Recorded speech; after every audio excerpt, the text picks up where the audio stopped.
Pauhana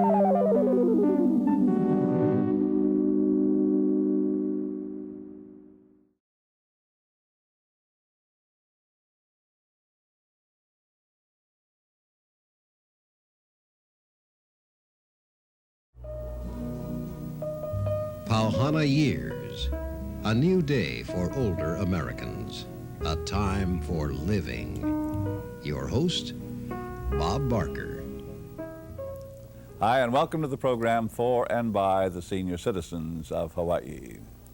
At the recent Citizenship Day program held in the United States District Court in Honolulu, two of Hawaii's longtime residents were named Citizens of the Year. Fortunata Teho, who got tied up on the mainland and couldn't make it today, was named Naturalized Citizen of the Year, and Chin Ho, well-known financier and developer, was named Hawaii's Native-Born Citizen of the Year. Chin, welcome back to Pauhana Years. Bob, happy to be in this program, and thank you for inviting me. Last time you were here was on the occasion of your 65th birthday. And now, over 5 years have passed, and you passed another a milestone, 70. Fortunately, I don't feel any older than when I was 65. It doesn't make any difference. Doesn't make any difference. Well, now in those 70 years, you've piled up such a list of accomplishments, I couldn't begin to name them. Where were you born those 70 years ago? Interesting enough, I was born in the duck ponds of Macaulay and Waikiki. I went to school at what we call the PK, Princess Kailani today. Those days, there was a Hawaiian church, a graveyard, and 3 white cottages where school began as primer, first, and second, and third grade. Then after third grade, we have a graduation exercise. We go to Kahamana School. It goes from the 4th to the 8th grade.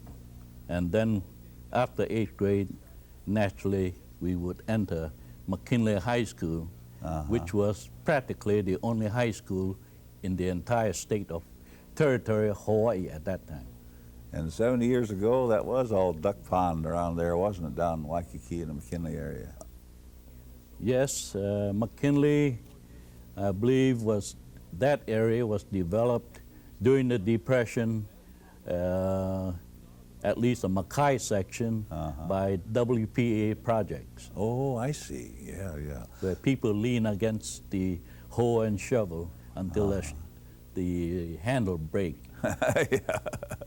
Well, now, you weren't born of well-to-do parents then? I can't say we were well-to-do. We part of a very large family. And we live on subsistence on what truck farming was available within that area, and contribution by the senior members of the family of around $50 to $75 a month in wages or salary to the entire clan. Oh, I see. My grandfather started as a rice planter while he came to Hawaii in 1875. His first job was with the old plantation as a caretaker for the coconut trees for Captain Ward.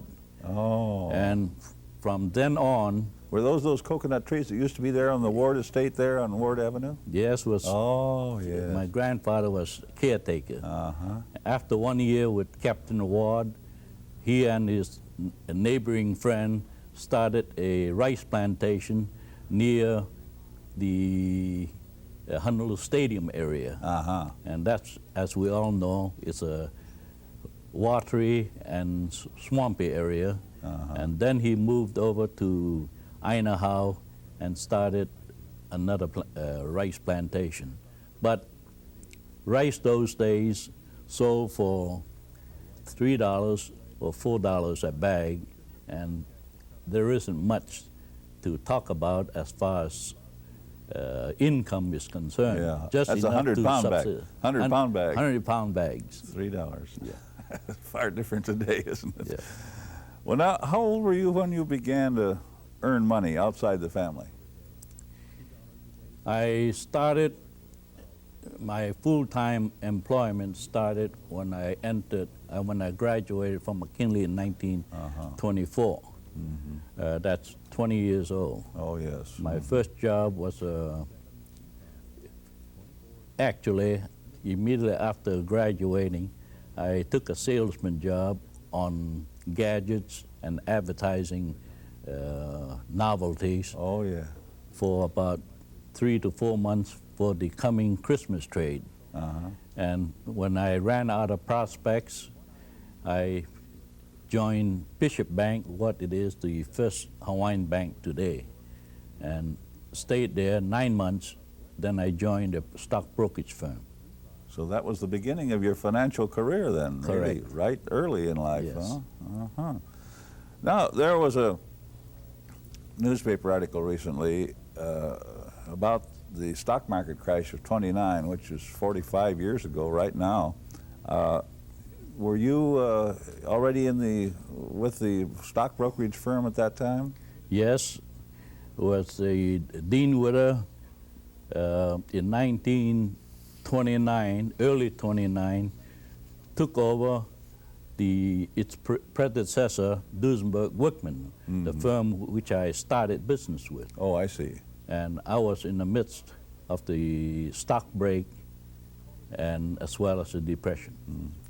45 years ago. That means you were roughly 25 years old then at Correct. that time.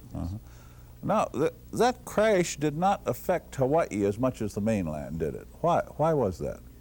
I would say it was communication.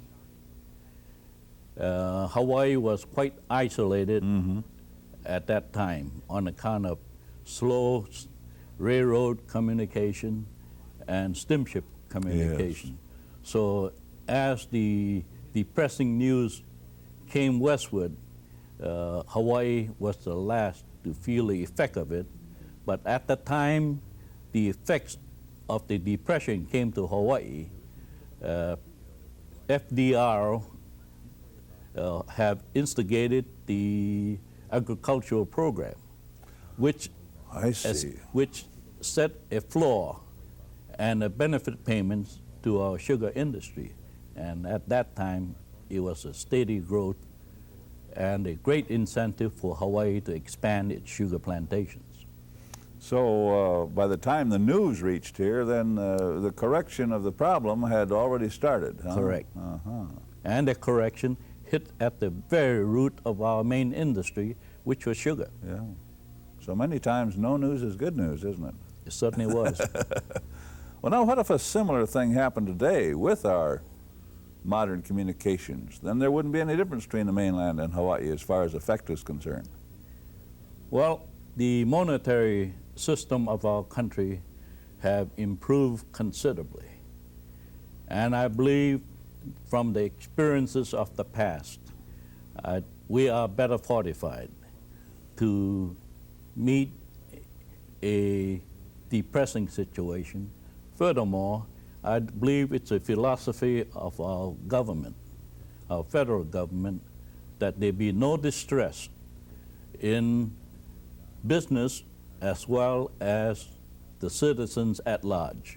I think that philosophy has been adhered to since the Depression. And for that reason, I believe confidence can be maintained at the level so that the morale of the community can be maintained at the very high level. But still, these days now, with this runaway inflation, and people are awfully fearful, seemingly so, about their savings and their investments. Are you concerned at all? Naturally, we all should be concerned about a situation which we face today. But in inflation, the source of inflation is selfishness for power, selfishness for wealth. And I believe out of this very critical situation, we will develop, as we have in previous crises, some leadership that will develop confidence among the people. What we do need to counter inflation is good leadership, to ask people to moderate their spending, not to go to extreme by telling people not to spend because it can run to the extreme. Psychology have a natural tendency to swing to the extreme. So it's very dangerous to tell people not to buy. But I believe to tell people to modify their expenditures and also to discipline themselves and put themselves in a position to produce more for and possibly put in longer hours to our work. More production. More production, that's what we need. What about inflation or the value of our dollar? Since way back when, it has been lessening the value of the dollar. Is this going to go on forever? Is this something we have to accept as a fact of life, that the dollar will go on decreasing in value forever? The general feeling throughout the world and in America is that we must accept inflation as a fact of life. And we can curb it, but we certainly cannot prevent it unless we want to go backwards to the dark ages of controls. Chin, what were some of your best developments or investments in your career? I can't very well say which is the best. Every period of time and years, over the years, everything was very relative.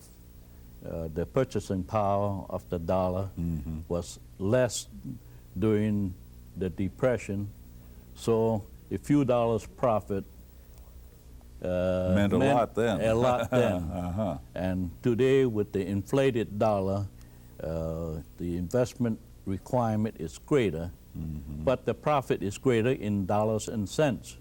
But percentage-wise, I think it's very relative. My best investments, I would say, was during the Depression when I invested in sugar and rubber issues. Oh, yes. And then I drifted into real estate on a part-time basis, realizing that security business will not support me forever. So I entered into real estate, entered real estate at a time when it was very lucrative because it was at Depression levels. You might say that Waikiki, there were people who felt that Waikiki, the Valley of Waikiki, wasn't worth any more than 50 cents a square foot. And homes can be bought, inclusive of fee simple property, during the Depression at $5,000, at 10% down, 6% interest, and as long a time to pay as you wish, because the sellers was afraid of paying property taxes. Oh, Well, I suppose during your career you had some failures or monumental mistakes you don't like to think about. Do you have any that you could point out? I had some failures, but it has been my philosophy to get rid of a loser as fast as I can. And in that way, it got me out of trouble during the Depression, and particularly during the 1929 stock market break. The first loss is the best loss, and get out and stay out for a while. Oh, I see. Your investments and projects now have not been limited to Hawaii, have they? No, I believe time has changed. Communication has shrunken the world boundaries, and we simply must think internationally, multinationally, and interpret our conclusions on the international basis rather than national basis, because so many of the developments throughout the world interrelate. As a result, we feel that important that we broaden our investments geographically, if not for actual investment, to get the communication out to different centers, that it will mean constructively to our decisions. What do you think about the current concern here about foreign investment in Hawaii? Actually, we should welcome foreign investments.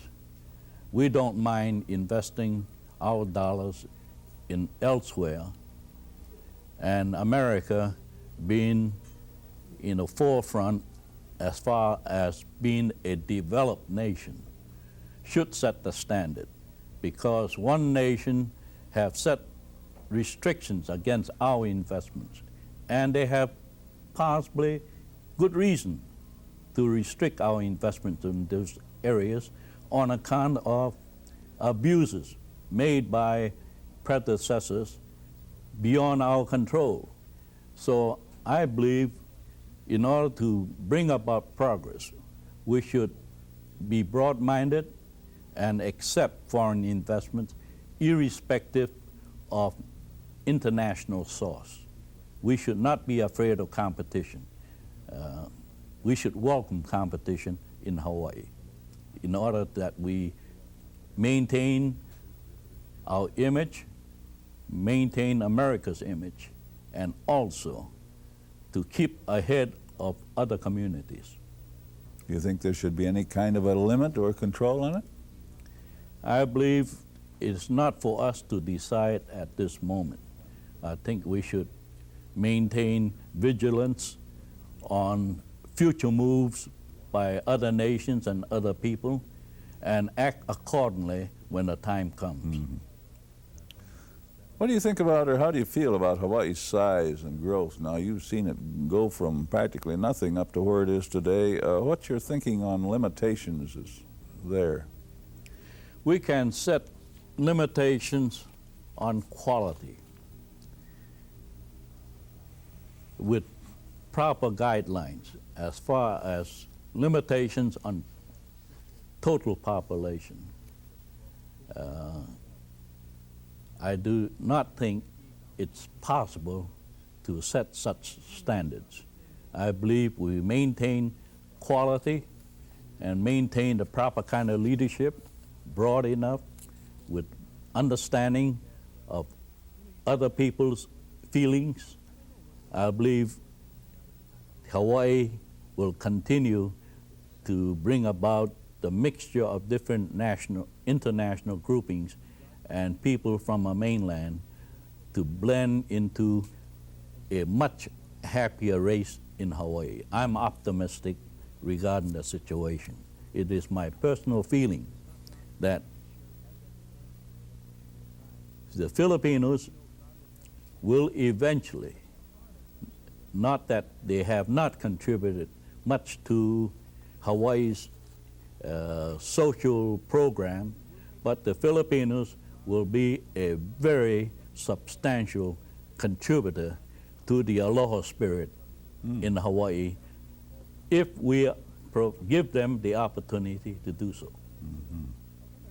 You were mentioning the growth in relations to quality, which of course implies some planning or control. Where do you think that control should come from? The city or the state, or? The state can provide its leadership in bringing people together from different counties, but I cannot see the merit of the state taking overall control of the entire state. I believe the local counties should have full say as to their quality, the standards and the program, and not guided by a overall, because it will not be fair to many communities if you have outside influence entering the community. Looking to the future of Hawaii, what do you feel are its greatest dangers, or what cautions should be observed? Regarding Hawaii, Yes. as I indicated, I believe it's so important that we maintain quality in our development. The development. We should encourage leadership from areas which have influx of population, which I mean from the Philippines, who have contributed substantially to our recent labor force, and the newcomers from our mainland, that we should have leadership from them and frequent meetings with them to have an understanding and to be patient with the changeover, and hoping that through this communication, and I am hopeful that our local community will have that kind of leadership also in bringing the elements together so that we will have a ripple effect to maintain our laws, feelings, and atmosphere in Hawaii. It is a difficult job, and I believe it can be done if we set up our educational system, set up our Chamber of Commerce with emphasis on these programs, as well as our elected officials and administrative officials throughout the state. Now, speaking of elected officials, here and across the mainland, the Democrats have been swept into office. Why is that? Watergate? Watergate certainly has contributed very substantially to the loss of confidence or the awareness that the Republican leadership have been given an opportunity to lead the country. The Watergate has destroyed much confidence temporarily from the voting public. I believe the economic situation has contributed very substantially to the results of the nation as well. I believe is justified. I believe, although for several years now I've been inclined to be a Republican, the brinkmanship practiced by the economists and by their leadership has been to the extreme, and that has not done the country too much good. Chin, you're not retired. What all are you involved in these days? As you know, we have liquidated some of our investment properties, which we have nursed for 10 to 25 years, and we feel that it is about time that we diversify and invest in diversified areas with emphasis on Hawaii, of course. So my time is spent from early morning to noon trying to get the proper pulse of national situation as well, and travel to areas to get the international situation, the pulse of the international feeling, and to mold our program to fit into new and changing conditions.